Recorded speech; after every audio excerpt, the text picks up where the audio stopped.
जय हिंद दोस्तों, स्वागत है आपका। आज के क्लास में हम लोग पढ़ने वाले हैं बाल विकास से पूछे गए प्रश्नों को। यानी आज का प्रैक्टिस सेट है सीडीपी प्रैक्टिस सेट, जो आपकी UP TET, J TET, C TET, MP TET सभी के लिए इम्पोर्टेंट है। आप यहाँ पे देख सकते हैं, मैंने यूपी टेट 2011 में बाल विकास एवं शिक्षण विधि से पूछे गए प्रश्नों को लेकर आया हूँ। तो चलिए देखते हैं कि किस तरह का प्रश्न इसमें पूछा गया था। सबसे पहले जो सवाल है वो है कि आप एक अति सक्रिय बालक को कैसे सही दिशा में लाएंगे। आप एक अति सक्रिय बालक को कैसे सही दिशा में लाएंगे।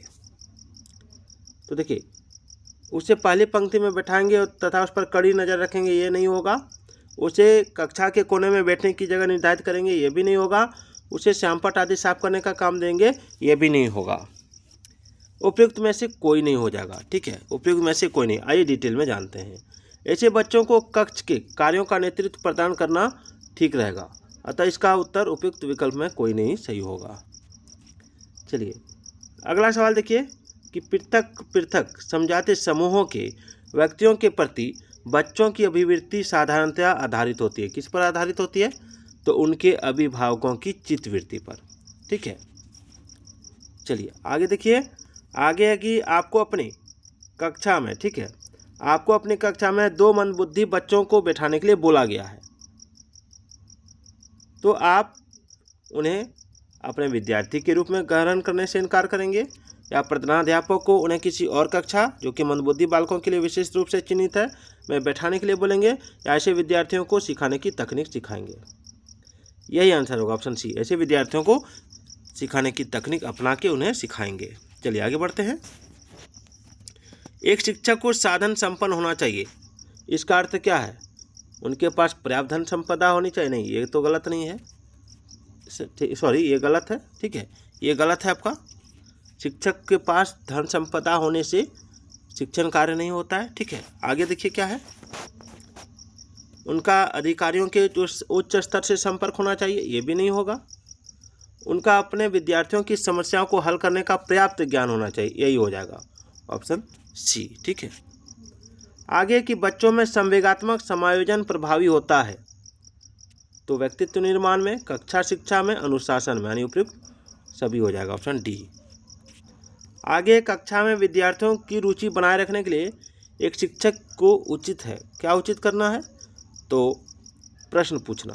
कक्षा में छात्रों की रुचि बनाए रखने के लिए आपको शिक्षक को क्या करना है कि जो पूर्व ज्ञान है, जो आपने पढ़ाया है, उससे बीच बीच में प्रश्न पूछते रहें। ठीक है, अगला, विद्यार्थियों का विद्यालय में खेलना क्यों उचित है? तो यह सहयोग एवं शारीरिक संतुलन का विकास करता है। ठीक है, सहयोग एवं शारीरिक संतुलन का विकास करता है। परिवार एक साधन है, किसका? अनौपचारिक शिक्षा का, औपचारिक शिक्षा का, या फिर यहाँ देखते हैं, या फिर गैर औपचारिक या दूरस्थ शिक्षा का। तो देखिए, परिवार एक अनौपचारिक शिक्षा का साधन है। याद रखिएगा, व्यवस्था की दृष्टि से शिक्षा के 3 रूप होते हैं। पहला होता है औपचारिक शिक्षा। जो शिक्षा विद्यालयों, महाविद्यालयों, विश्वविद्यालयों में चलती है उन्हें औपचारिक शिक्षा कहा जाता है। ठीक है, अनौपचारिक शिक्षा, अनौपचारिक शिक्षा वह शिक्षा जिसमें कोई योजना नहीं बनाई जाती है और यह शिक्षा जीवन भर चलती है।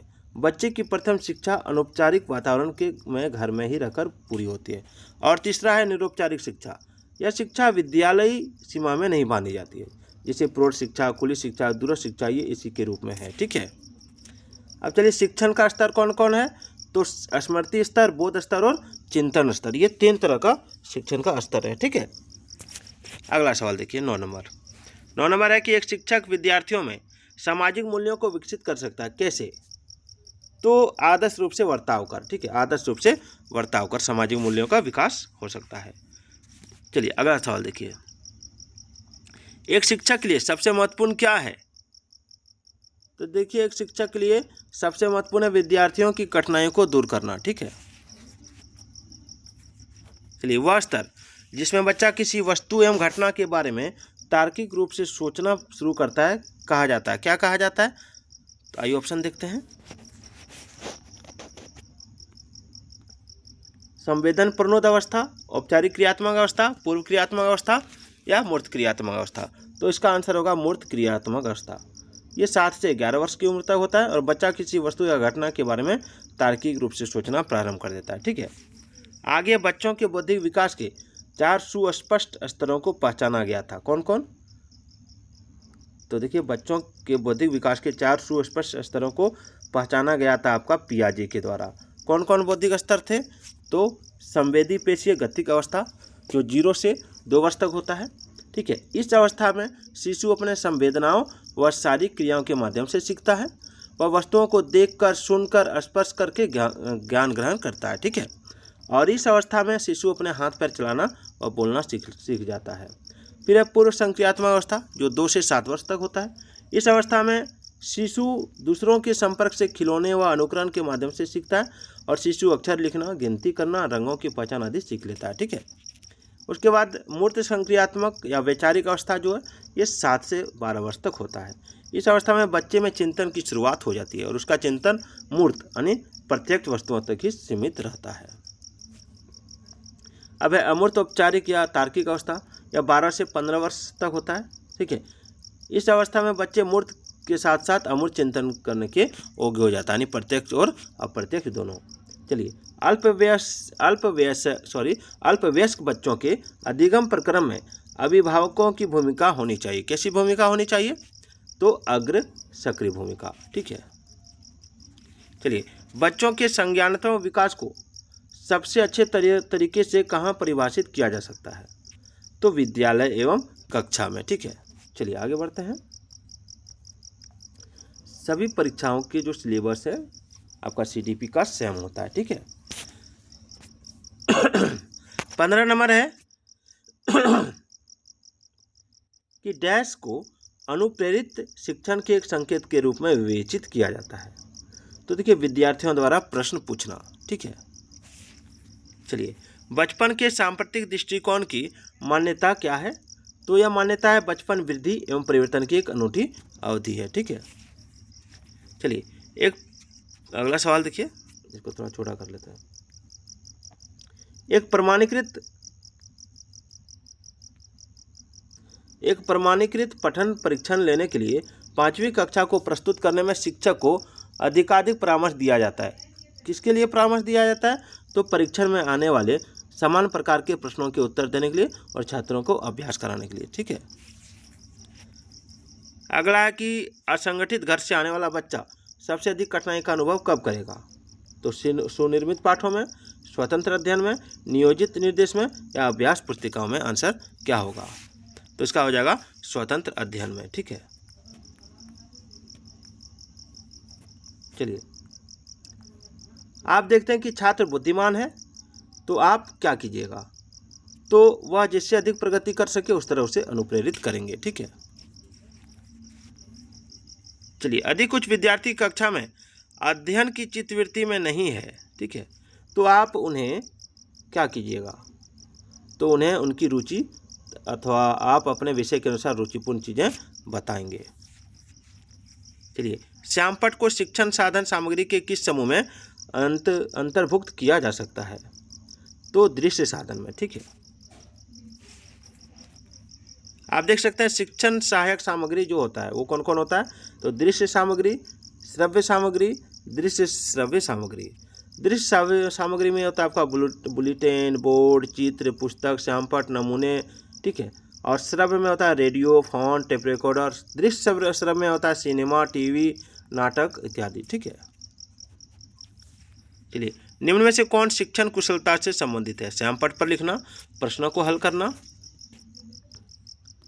या फिर प्रश्न पूछना, या उपयुक्त सभी? तो आंसर हो जाएगा उपयुक्त सभी।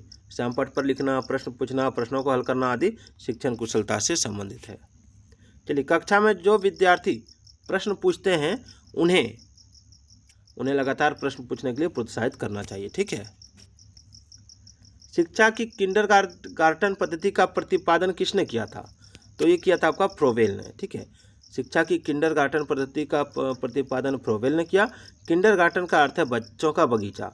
पहला किंडरगार्टन जर्मनी में खोला गया था। ठीक है, और प्रोजेक्ट विधि के याद रखिएगा, इसमें जो प्रोजेक्ट विधि है, ठीक है, प्रोजेक्ट विधि के प्रतिपादक आपका किलपेट्रिक थे।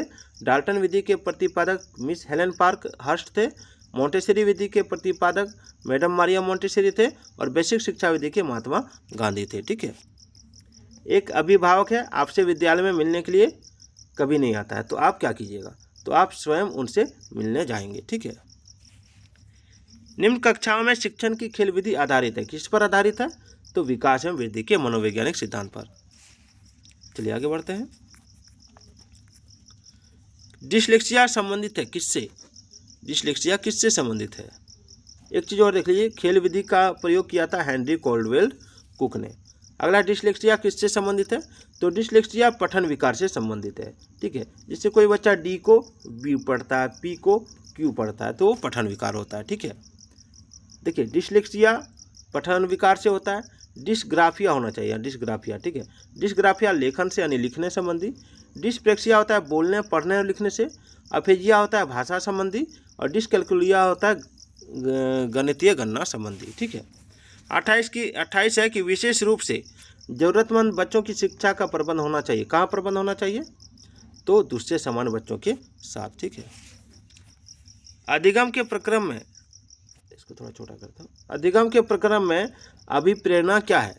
तो नए सीखने वालों में अधिगम के लिए रुचि का सृजन करना अभिप्रेरणा होता है। ठीक है। कक्षा 5 के न्यून दृष्टि वाले बच्चों को निम्न स्तर के कार्य करने के लिए कक्षा 5 के न्यून दृष्टि वाले बच्चे को क्या करना चाहिए? तो कक्षा में समान रूप से बर्ताव करना चाहिए एवं ऑडियो सीडी के जरिए सहायता प्रदान करनी चाहिए। न्यून दृष्टि मतलब जिनको कम दिखाई देता है। ठीक है। तो आज का ये वीडियो कैसा लगा कमेंट जरूर कीजिएगा।